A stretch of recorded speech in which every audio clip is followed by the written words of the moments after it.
Hello, hello, bonjour à tous, c'est Arimacode. Là, nous allons parler maintenant de le fait d'éviter des erreurs au niveau des arguments. Parce que, en fait, lorsqu'on utilise des fonctions, en fait, on peut être surpris si on utilise des mauvais arguments, c'est-à-dire les arguments ont un mauvais type. On peut être surpris du caractère on va dire, du résultat, parce qu'on n'a pas utilisé les arguments à bon escient ou bien comme on l'entendait. Et donc, pour cela, nous allons voir un peu des exemples simples. Comme ici, lorsque je prends la table multiplication ici, j'appelle la fonction multiplication et que je ne mets pas d'argument là-dedans. Comme on a dit, regardez ici, ça c'est des invités. Il nous dit bien que ici, il est, on va dire, A et B sont manquants.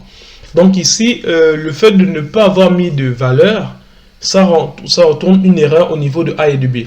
Ou bien si je mets ici la valeur 12 comme ça et que je relance,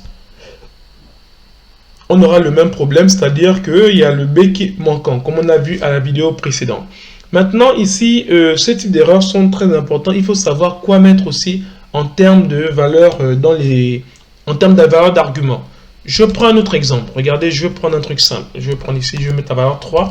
Et là, je vais mettre ici, comme ça, Emar. Ok. Si je mets Emar ici et que je relance, qu'est-ce qu'on obtient? Ici, là j'ai mis une valeur comme ça et j'ai mis ça. Bon, attends, on va faire un truc simple.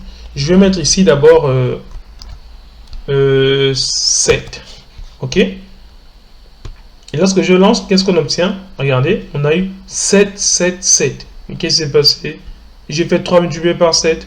Il m'a pas donné 21. Bah non. En fait, qu'est-ce qu'il a fait? Il a juste pris la valeur 7 qu'il a mis 3 fois. Donc, le fait de vouloir faire une multiplication par un nombre et une chaîne de caractères, il va mettre la chaîne de caractères plusieurs fois. C'est-à-dire, je prends un exemple, je remets ici Emar. Et lorsque je mets ça, regardez combien de fois on a Emar ici. On a Emar 3 fois. Emar, Emar, Emar, parce que il a multiplié, on va dire, il a mis juste, il a fait une sorte de concaténation, qu'il a pris la chaîne de caractères, qu'il a mis 3 fois. Donc, c'est important de savoir, lorsque vous écrivez une fonction, il faut savoir les arguments que la fonction prend. Comme ça, si vous savez on va dire les arguments, les types d'arguments que cette fonction puisse prendre, ben, elle va vous donner les résultats auxquels vous vous attendiez. Tandis que si vous mettez n'importe quoi et vous n'avez pas vérifié tout cela, bah, il va vous donner aussi les résultats n'importe comment.